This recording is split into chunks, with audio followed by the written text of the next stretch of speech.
네, 안녕하십니까. 오늘은 21세기 로마서 세 번째 시간인데요.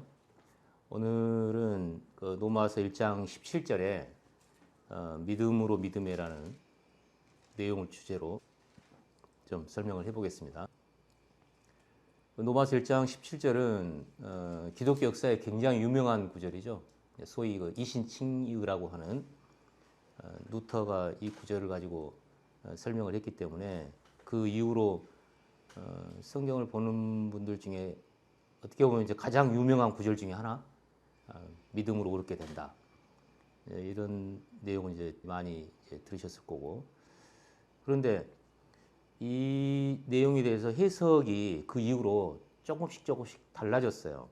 20세기에 와가지고 칼 바르트라는 그 신학자가 이 믿음으로 믿음에라고 하는 이 내용 중에 그 하나님의 의라는 내용이 나오는데, 이 하나님의 의가 과연 루터가 설명했던 것처럼 인간을 의롭게 하는 그 의냐? 그렇지 않은 것 같다. 그래서 하나님의 의를 하나님의 신실하심으로 바꿔야 된다. 그래서 뭔가 인간 중심이 아니라 하나님 중심으로 노마서를 설명해야 되고, 그 노마서를 설명하는 과정에 이 구절도 그렇게 봐야 되는 거 아니냐라는 게 이제 시작되면서 그 이후로 굉장히 논란이 되어 있고, 이 하나님의 의가 과연 뭐를 말하는 거냐 하는 거는 지금도 논쟁 중입니다. 그리고 이 믿음에 대한 내용도 좀 논쟁 중에 있는데, 그 내용을 조금 소개를 하고 설명을 드리는 게 이해에 도움이 될 것 같아서, 일단 그 설명 드리기 전에 우리말 개역 개정에 이 복음에는 하나님의 의가 나타나서 믿음으로 믿음에 이르게 하나니 기록된 바 오직 의인은 믿음으로 말미암아 살리라 한것 같으니라. 이 말이 헬라어 원본하고는 좀 차이가 있습니다. 뭐 영어도 그렇고요. 우리말에는 우리 성경에는 오직이라는 말이 들어있는데, 이거는 영어에도 없고 헬라어 원본에도 없습니다. 왜 이걸 집어넣느냐? 이신칭의를 주장을 할 때 율법이 아니고 믿음으로 의롭게 된다는 걸 주장하다 보니까 오직이라는 단어를 좀 강조한 의미로 집어넣어야 이 구절이 좀 선명하지 않냐라는 생각을 했던 것 같아요. 물론 뭐 이 번역할 때 뭐 제가 직접 들은 건 아니니까 뭐 그것까지 뭐 구체적으로 알 수는 없습니다만, 어쨌든 오직이라는 단어는 영어에도 없고 헬라어에도 없습니다. 우리 말에 이제 집어넣기 때문에 의인은 믿음으로 말미암아 살리란 것 같으니라. 성경을 처음 보신 분들은 그런 생각을 안 하실 수도 있는데, 좀 보신 분들은 이 성경에 그 뭐 원본은 없으니까요. 어차피 많은 사본들이 있는데, 그 사본에 있는 내용을 이제 번역하는 과정에 좀 이해를 돕기 위해서 이렇게 집어넣는 경우가 있습니다. 이거는 뭐 우리 개역 개정만 그런 게 아니라 킹 제임스 성경에도 그렇게 단어들이 들어가 있고, 그래도 친절하게 킹 제임스는 어떤 성경책에는 이탈릭체로, 또 어떤 성경에는 가로를 해가지고 그게 이해를 돕기 위해서 집어넣었다고 표시를 해놨어요. 근데 우리 성경에는 그런 표시가 없기 때문에 조금 읽다가 좀 이상하다, 뭔가 좀 뭐가 안 맞는 것 같다 라는 생각이 들으시면 원본이나 영어를 비교해 보시면 이거는 새로 들어갔구나 라고 이해하실 수가 있습니다. 일단 이 구절에 오직이라는 단어는 이제 없다는 걸 이제 말씀드리는 거고, 그러면 여기 순서를 보면 복음에는 하나님의 의가 나타나서 믿음으로 믿음에 이르게 한다 이렇게 돼 있잖아요. 그러면 순서적으로 보면 하나님의 의가 먼저 나타나고, 그 다음에 이 하나님의 의를 통해서 믿음으로 믿음에 이르게 한다라고 이해가 되는 내용입니다.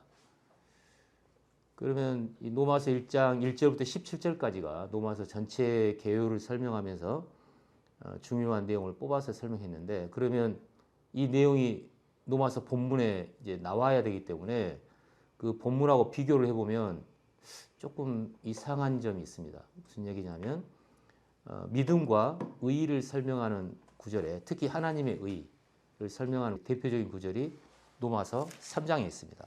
로마서 3장 22절 보시면 곧 예수 그리스도를 믿음으로 말미암아 모든 믿는 자에게 미치는 하나님의 의인이 차별이 없느니라.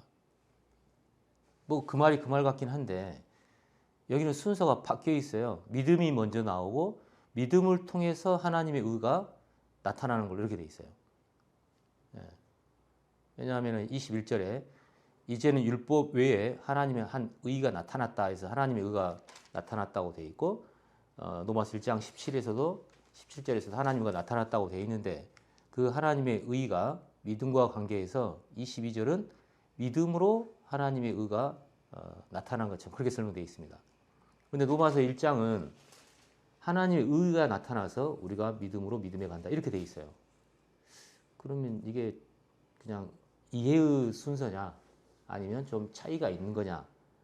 근데 상식적으로 따지면 서론 말고 본문에서 이 설명을 하면서 로마서 3장 공부할 때 좀 자세히 살펴보겠습니다만 예수 그리스도를 믿음으로 하나님의 의가 모든 믿는 자에게 미쳐진다라고 뒤에서 설명이 그렇게 나오거든요.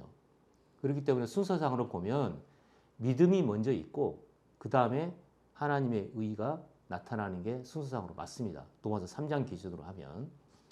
그렇다면 로마서 1장 17절이 좀 이상하잖아요. 하나님의 의가 나타나서 믿음을 이르게 하나니라고 번역한 게 좀 이상한데 대부분의 주석은 이 흐름을 따르고 있긴 해요. 그런데 로마서 3장이 맞다면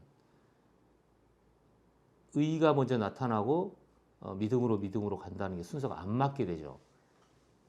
그래가지고 헬라어 원본을 보면 이르게 하나니가 없습니다. 그러니까 하나님의 의가 나타나서 믿음으로 간다는 말이 아니에요. 근데 이거는 그렇게 이해를 했기 때문에 이해를 돕기 위해서 이르게 하나니를 붙여놓은 거지 오직도 없고 이르게 하나니도 이 본문에 없습니다. 그냥 집어넣은 거예요. 그러면 로마서 3장 기준으로 보면 믿음에서 하나님의 의가 나타난다라고 보는 게 맞아요. 로마서 3장도 그렇게 돼 있고. 그래서 이거를 이르게 하나니를 빼면 믿음에서 하나님의 의가 나타나고 믿음에서 하나님의 의가 나타나고 그렇게 봐야 됩니다. 이제 그게 맞다면 이제 또 하나 이제 그 다음에 의문이 또 생기는 거죠. 그러면 다시 3장으로 가서 예수 그리스도를 믿음으로 말미암아 모든 믿는 자에게 하나님의 의인이 차별이 없다. 그래서 예수 그리스도를 믿어서 하나님의 의가 미치게 된다. 그래서 21절에 하나님의 의가 나타났다고 했기 때문에 우리가 예수 그리스도를 믿어서 하나님의 의가 나타난 걸로 그렇게 이해를 해야 됩니다. 그러면 1장 17절을 맞춰보면 믿음에서 하나님의 의가 나타났다고 되어 있는데 그 믿음이 예수 그리스도를 믿어가지고 하나님의 의가 나타났다. 이렇게 설명을 해야 되는 거예요. 그럼 좀 이상하죠? 왜냐하면 이제 우리가 생각하면 내가 예수 그리스도를 믿었어. 그래서 그게 하나님 의가 나타났어 라고 그냥 내 편에서 이해하면 문제가 없는데 조금만 생각해 보면 내가 믿어서 하나님의 의가 나타났다고? 이상하죠? 그러면 내가 안 믿으면 하나님의 의가 안 나타나는 건가? 그러니까 내 믿음에 의해서 하나님의 의가 좌우되는 것처럼 그렇게 설명이 돼버리는 거예요. 왜 이제 그런 의문을 품게 되냐면 이 예수 그리스도를 믿음이라는 이 번역이 헬라어 상으로 보면 뭐 영어도 그렇게 번역해 놓은 게 있습니다. 소유격입니다. 그래서 뭐 몇 개의 번역은 아예 예수 그리스도의 믿음이라고 그렇게 번역이 돼 있어요. 이게 굉장히 중요한 게 믿음의 주체하고 대상이 좀 헷갈리게끔 돼 있는 거예요. 우리는 예수 그리스도를 믿는다 아주 자연스럽고 그 다음에 그런 표현이 성경에 맞기 때문에 당연히 우리가 예수 그리스도를 믿어가지고 의롭게 됐지 라고 하는 건 아무 문제가 없습니다. 그런데 그 과정에서 예수 그리스도의 믿음을 생각해야 되는 이유가 하나님의 의가 끼어 있어서 그래요. 하나님의 의를 생략해버리고 예수 그리스도를 믿어서 우리가 의롭게 됐다. 아무 문제가 없어요. 그런데 과정에 예수 그리스도의 믿음이 먼저 있고 그 다음에 하나님의 의가 있고 그 다음에 우리가 의롭게 되는 순서로 되어 있기 때문에 하나님의 의를 생각하면 우리가 예수 그리스도를 믿어가지고 하나님의 의가 나타났다라고 설명하면 굉장히 어색하게 됩니다. 왜냐하면 우리의 믿음으로 하나님 의가 결정나게 돼요. 그래서 원어의 뜻에 충실하게 예수 그리스도가 믿음을 갖고 있어서 그 믿음을 통해서 하나님의 의가 나타났다고 보는 게 훨씬 자연스럽습니다. 그래서 이게 굉장히 신학적으로 문제가 돼서 헤이스라는 사람이 예수 그리스도의 믿음이라고 아예 제목을 달아서 헬라어상으로 소유격으로 설명된 예수 그리스도하고 믿음과의 관계, 특히 믿음의 그걸 소유격으로 이해되는 구절을 다 찾아가지고 책을 한 권을 냈어요. 그게 아예 예수 그리스도 믿음이라는 책이 있습니다. 그래서 소유격으로 해서 예수 그리스도 중심으로 이 믿음을 설명해야지 인간의 믿음으로 설명하면 이건 내가 믿음이라는 게 다들 겪으셨겠지만 뭐 항상 견고한 것도 아니고 이랬다 저랬다 하는 게 인간의 믿음인데 그걸로 인해서 하나님의 의가 결정난다? 그럼 하나님의 의가 어쩔 때는 나타나고 어떨 때는 안 나타나고 굉장히 이상한 형태의 구절이 돼버리는 거예요.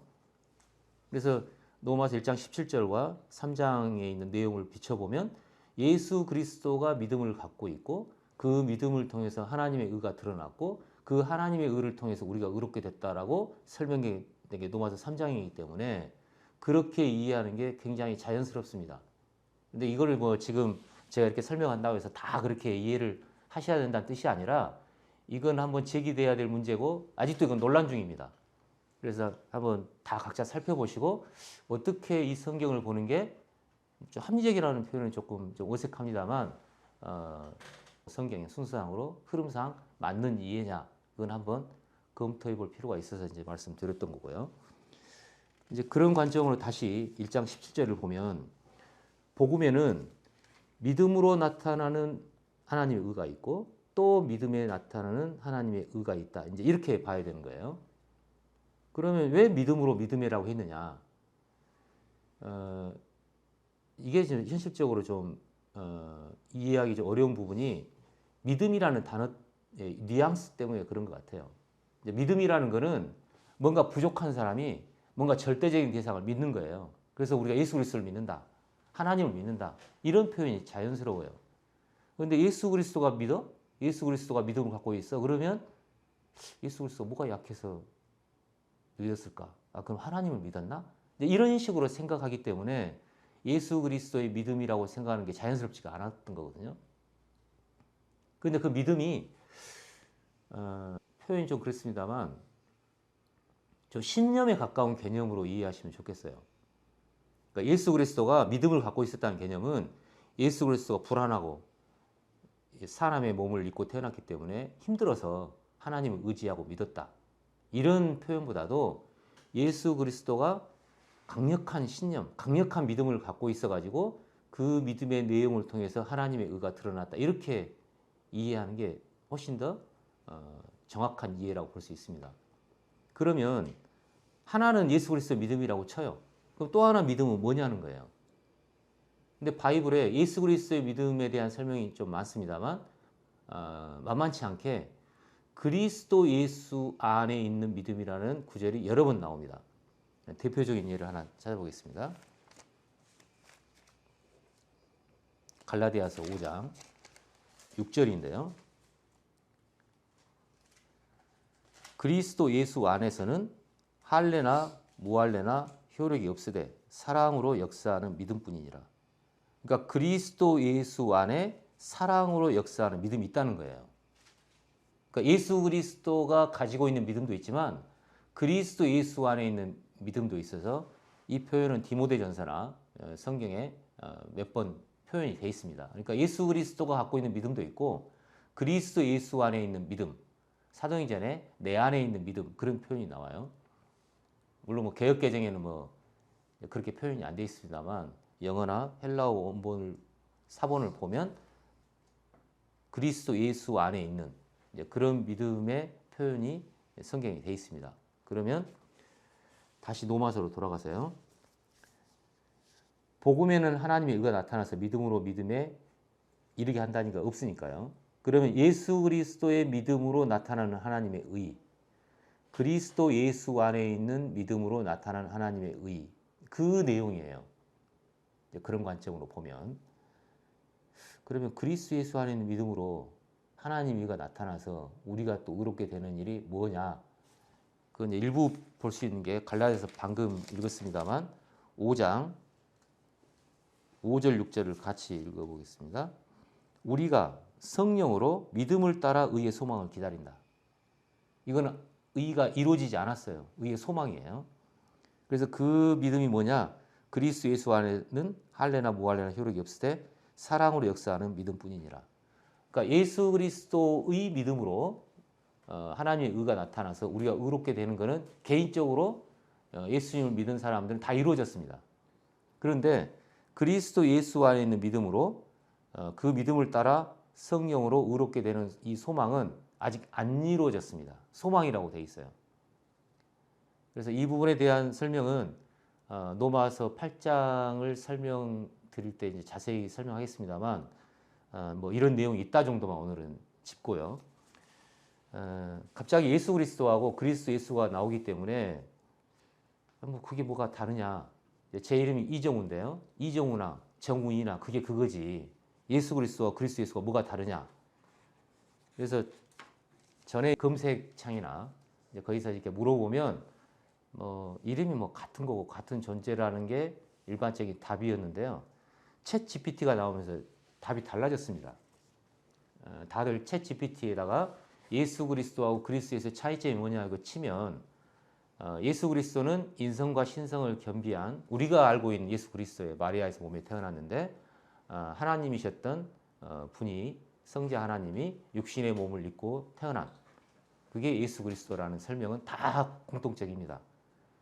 그런데 그리스도 예수는 그 부분 중에서 신적인 부분 예수 그리스도의 안에 있는 원래 계셨던 신적인 부분 모든 인간은 전에 없었죠. 다 태어나면서 시작됐는데 예수 그리스도는 그 전에 이미 요한복음에 나온 것처럼 태초에 말씀이 계시니라. 이 말씀이 하나님과 계셨으니 이 말씀 하나님이라는 그 성자 하나님이 원래 존재했고 그 말씀이 육신이 되어 우리 가운데 거하셨던 그분이 예수 그리스도이기 때문에 원래부터 존재하셨던 분이에요. 그래서 원래 존재했던 그 말씀이신 분을 그리스도 예수라고 한다라는 게 챗 GPT나 AI에 물어보면 그렇게 답을 합니다. 그래서 한번 다 검색을 한번 해보셨으면 좋겠고요. 그러면 예수 그리스도의 믿음으로 의롭게 되는 문제는 로마서 3장에 나와 있고 그리스도 예수 안에 있는 믿음은 로마서 8장에 있다라고 제가 설명을 드렸는데 그러면 그리스도 예수에 대해서 조금은 더 좀 정리를 좀 하고 넘어가야 로마서 3장부터 그리스도 예수가 나오기 때문에 뭐 그때 좀 자세히 설명을 하겠습니다만 오늘은 좀 예습 삼아 좀 설명을 좀 드려볼까 합니다. 그리스도 예수에 대한 가장 자세한 설명은 바울이 빌립보서에다 해놨습니다. 빌립보서 2장 5절입니다. 너희 안에 이 마음을 품으라. 곧 그리스도 예수의 마음이니 그는 근본 하나님의 본체시나 하나님과 동등됨을 취할 것을 여기지 아니하시고 오히려 자기를 비워 종의 형체를 가지사 사람들과 같이 되셨고 사람들의 모양으로 나타나사 자기를 낮추시고 죽기까지 복종하셨으니 곧 십자가에 죽으심이라. 그래서 이 그리스도 예수의 마음이 뭐냐? 그리스도 예수는 근본 하나님의 본체셨다는 거예요. 말씀으로 계셨던 처음에 계셨던 그분이 그리스도 예수예요. 그러니까 우리가 예수 그리스도라고 칭할 때는 마리아에서 몸에서 태어나고 가지고 그 이후에 이름이 예수였고 그분이 구약 성경에 말하는 그리스도였기 때문에 예수 그리스도 이렇게 이름이 붙은 거거든요. 그런데 그 전의 존재는 바울은 그리스도 예수라고 이렇게 칭하는 겁니다. 그래서 원래 하나님과 본체시고 그랬는데 하나님과 동등됨을 취할 것을 여기지 않고 자기를 비워서 종의 형체인 사람들과 같이 되셨다. 그 사람의 모양으로 나타난 존재가 그리스도 예수다. 그러니까 사람으로 나타나 가지고 육신까지 포함해서 우리가 예수 그리스도라고 부르지만 그 기원이 그리스도 예수였다라고 이렇게 설명하고 있는 겁니다. 그래서 요한복음 1장에 1절에 나와 있는 태초에 계신 그 말씀이신 하나님인 그 성자 하나님 그 존재가 바로 그리스도 예수로 그렇게 설명되어 있고 이런 내용의 그 스토리상 그리스도에서 어떤 과정을 겪게 됐느냐라는 설명이 디모데전서에 잘 되어 있습니다. 디모데전서 1장 15절입니다.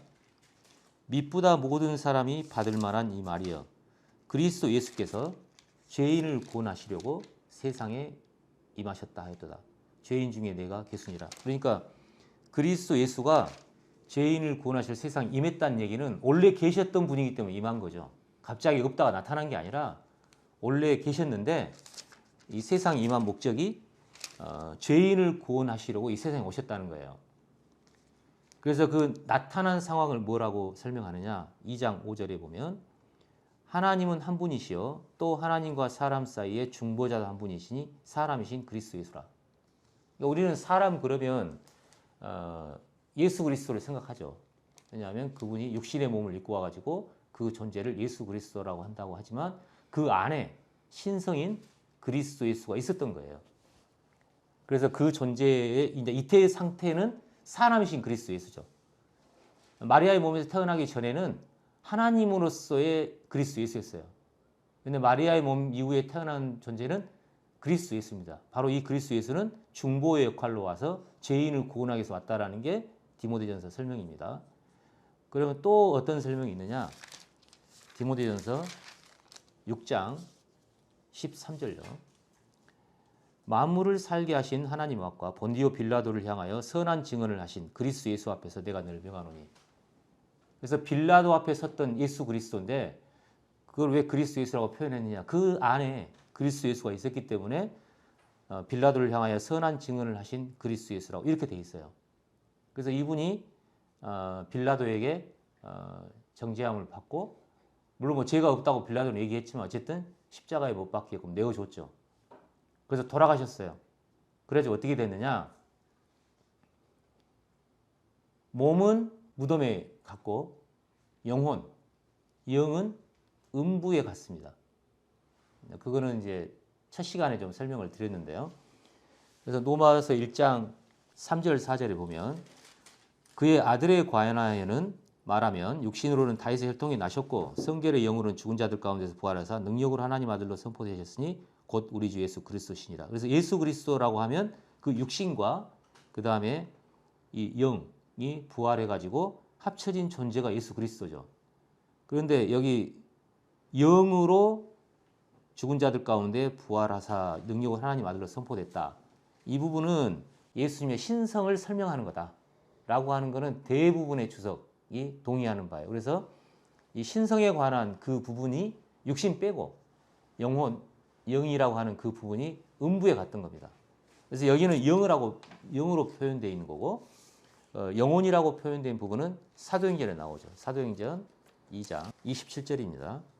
이는 내 영혼을 음부에 버리지 아니하시며 주의 거룩한 자로 썩음을 당하지 않게 하실 것이므로다. 그러니까 영혼이 음부에 버려졌다가 다시 부활하시게 된 거고 그 다음에 육신은 무덤에 있다가 썩음을 당하지 않고 부활했다라는 게 예수 그리스도의 부활에 대한 설명이죠. 그래서 이 영혼에 해당되는 이 존재가 바로 신성 원래 있었던 말씀이신 성자 하나님이 예수 그리스도 속에 계셨고 돌아가신 다음에 육신은 무덤에 갔지만 이 영혼이라고 설명되는 그 부분은 음부에 갔다라고 설명하는 게 사도행전이나 로마서의 설명입니다. 부활하셔가지고 승천하셨죠.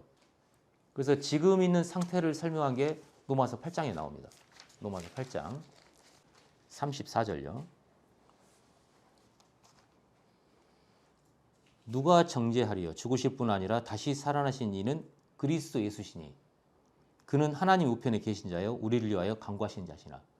그러니까 지금도 하나님 우편에 예수 그리스도가 앉아 계신데 그 안에 그리스도 예수라는 존재가 있다라는 게 지금 이 설명이에요. 그래서 그리스도 예수는 태초에 말씀이신 하나님으로 계셨다가 사람으로 나타나셨다가 부활하셔가지고 승천해서 지금 하나님 우편에 앉아 계신 존재로 설명되어 있습니다. 그러면 그걸로 끝이냐? 한 번 더 반전이 있는데요. 디모데 후서요. 4장 1절요. 하나님 앞과 살아있는 자와 죽은 자를 심판하실 그리스도 예수 앞에서 그가 나타나실 것과 그의 나라를 두고 엄히 명하노니. 그리스도 예수가 나타난다는 거예요. 살아있는 자가 죽은 자를 판단하시러. 그럼 예수 그리스도가 나타난다는 얘기는 성경에서 이제 보신 분들이 있을 텐데 그리스도 예수가 나타나는 게 뭔 말일까? 이 부분은 오늘 좀 설명하시면 좀 복잡하니까 다음에 설명드리기로 하고, 어쨌든 이런 과정을 밟는 게 그리스도 예수다, 이렇게 설명이 돼 있어요. 그러면 개념상으로는 요한복음에도 말씀이신 분으로 나와 있고, 그 다음에 바울도 설명했고, 그 다음에 요한일서도 태초부터 있는 생명의 말씀에 관한 이런 말이 있고, 베드로전서도 선지자 안에 있는 그리스도의 영에 대한 설명도 있고, 그래서 뭔가 전체적으로는 이 그리스도 예수의 개념이 설명되어 있는데 왜 바울만 그리스도 예수라는 표현을 썼냐는 거예요. 왜냐하면 요한복음에는 그런 표현이 없어요. 번역본에 따라서 특히 킹제임스는 히브리서에도 그리스도 예수가 나오고 베드로 전서에도 그리스도 예수가 2번 나옵니다. 근데 그건 번역상의 오류로 보신 게 맞는 것 같아요. 왜냐하면 그리스도 예수의 설명에 관한 한 킹제임스가 조금 설명이 좀 이상합니다. 표현이 좀 그렇습니다만 NIV나 NSV 뭐 이런 계통의 설명이 그리스도 예수, 예수 그리스도, 다른 거는 뭐 논란의 여지가 있고 킹제임스가 굉장히 정확하다고 하지만 이 부분에 대해서는 좀 설명이 좀 애매해요. 특히 아까 그 그리스도 예수가 나타난다는 건 예수 그리스도 아예 박혀 있고, 그 다음에 하나님 우편에 앉아 있는 그리스도 예수도 그냥 그리스도라고 설명되어 있어요. 그래서 그리스도 예수에 관한 영어를 꼭 참조하시려면 NIV를 참조하시는 게 훨씬 더 명확하지 않나, 그렇게 이해하시면 될 것 같고요. 다시 로마서 1장으로 돌아오세요. 그래서 이 그리스도 예수에 대한 설명은 사도 바울이 약간 독보적으로 했다. 개념은 다른 데도 있다. 하지만 표현은 그리스도 예수라고 직접적으로 명칭을 표현해서 설명한 건 사도 바울인데 왜 그렇게 했느냐? 예수 그리스도는 전 시대에 다 나옵니다. 예. 신약 성경에 표현된 건 예수 그리스도는 다 나오는데 그리스도 예수는 지금 우리하고만 연결지어서 바울이 설명을 해요. 그래서 로마서도 보면 3장에서 8장에 주로 나옵니다. 9장, 11장에는 안 나와요. 그래서 그리고 바울 서신에 설명하고 있는 그리스도 예수는 예수 그리스도와 우리가 당연히 관계가 있죠. 그런데 예수 그리스도는 우리만 관계 있지 않고 나중에 이스라엘이 회복된다든지 7년 대환란이라든지 그 이후도 예수 그리스도는 계속 관계가 있어요.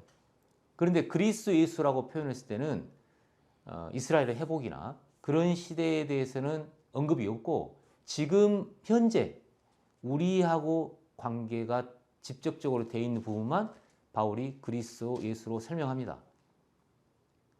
그게 무슨 차이가 있느냐 하는 거는 로마서를 공부하면서 점점 더 정리가 되겠습니다만 일단 그렇게 정리를 하시고, 그 다음 부분에 이제 1장 11절에 기록된 바 오직 의인은 믿음으로 말미암아 살리란 것 같으니라. 이 부분이 그 오직은 없으니까요. 의인은 믿음으로 말미암아 산다는 말이 무슨 말이냐?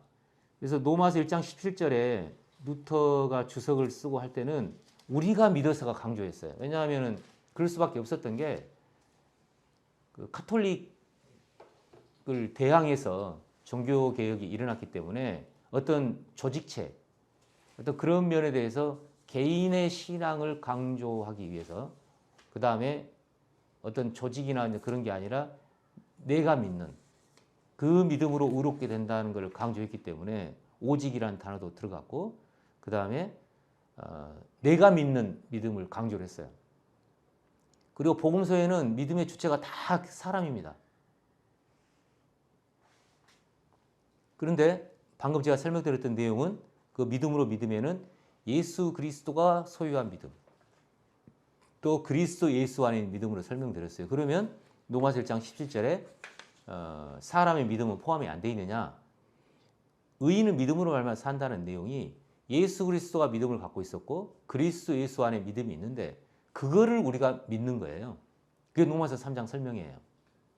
그래서 의인이 믿음으로 말미암아 산다는 얘기는 예수 그리스도나 그리스도 예수가 믿음으로 살아갔고 지금도 그 믿음을 소유하고 있듯이 우리가 그 예수 그리스도가 갖고 있는 믿음, 그리스도 안에 있는 믿음을 우리가 믿는 거예요. 그래서 우리도 의인으로서 그 믿음을 가지고 살아간다라는 말이기 때문에 로마서 1장 17절에 그동안에 많은 주석과 많은 설명이 있어 왔지만 2025년 지금 단계에서는 한번 이거를 좀 정확히 짚어보는 게 필요하지 않나 싶어서 이걸 좀 설명을 좀 드렸습니다. 네, 이상입니다.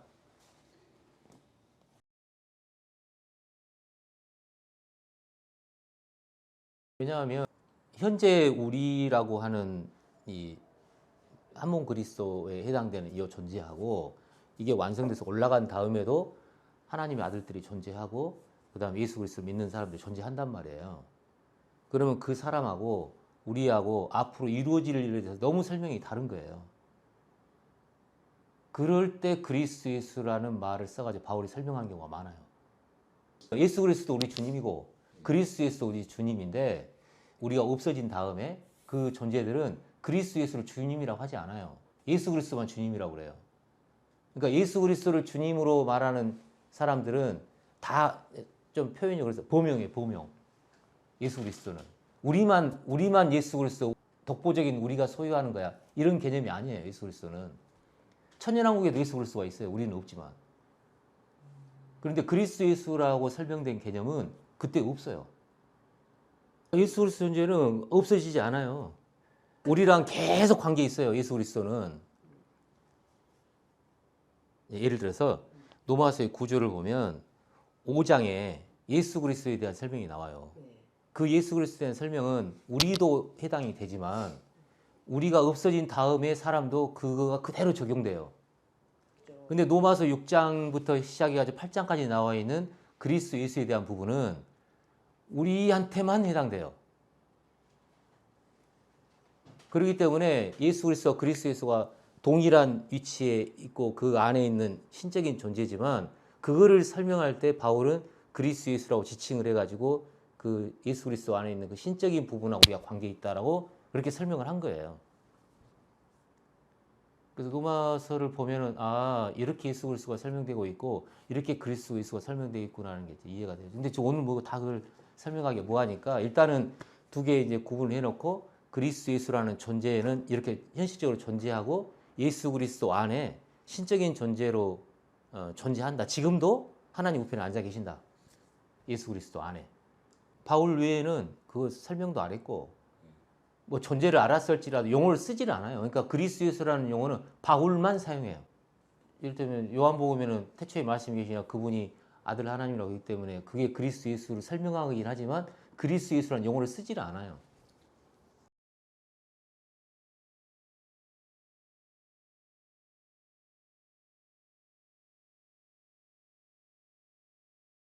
그래서 한몸 그리스도를 모르는 입장하고 한몸 그리스도에서 어느 정도 이해하는 입장하고 이제 구분해 보자면 처음에 한몸 그리스도, 천년의 그리스도를 알았을 때는 그 존재가 그리스도 예수라고 이해를 했어요, 저도. 그래서 성경에 그리스도 예수 안에 다 한몸 그리스도 안에서 다 이렇게 이해를 했어요.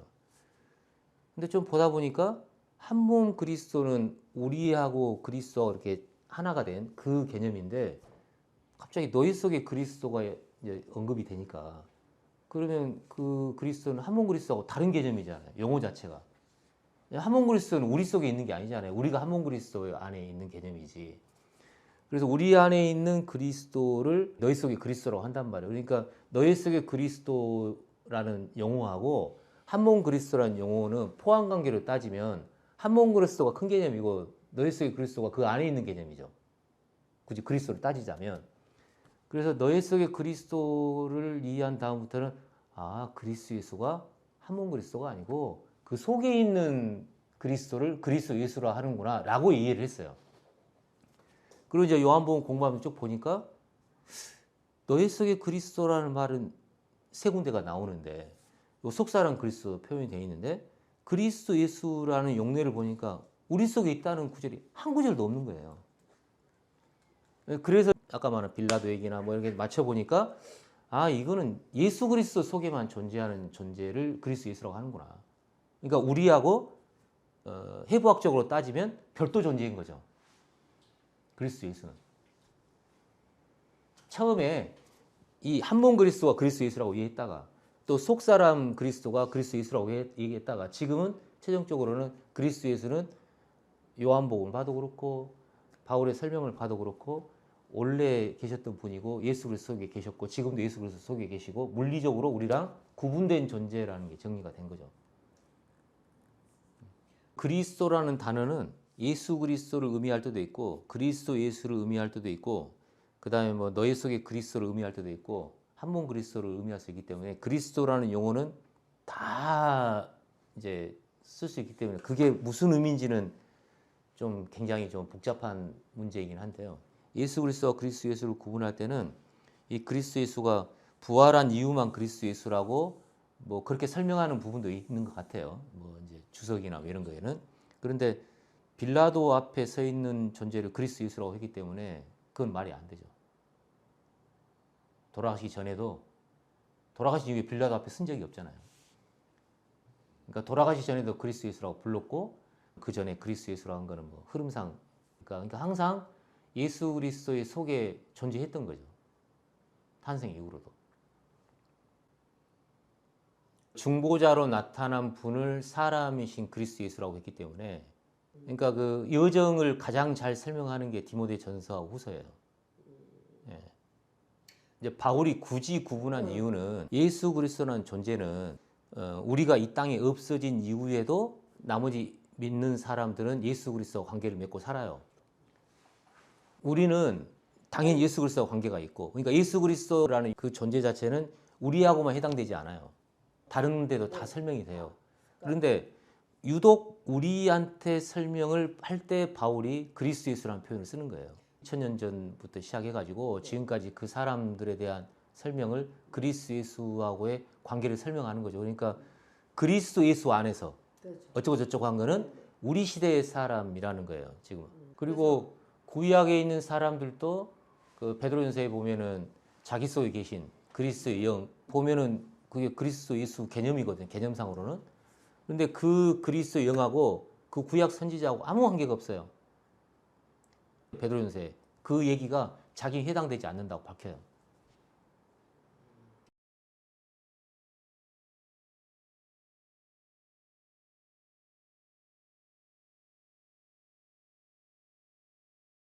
예, 그게 너희 속의 그리스도죠. 그게 형상이 없어요, 원래.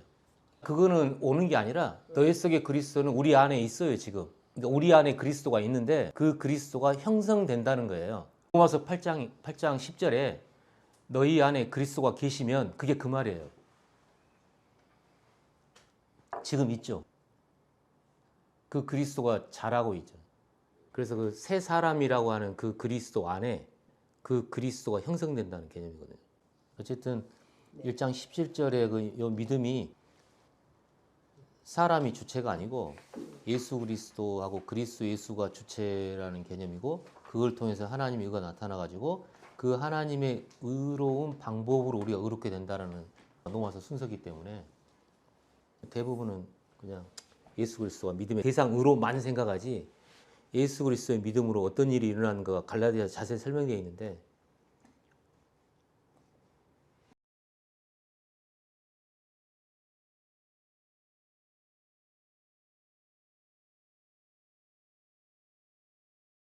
그 중에 이제 하나가 오늘 구절인데 예수 그리스도의 믿음으로 의롭다움을 받는 것은 개인이에요, 개인.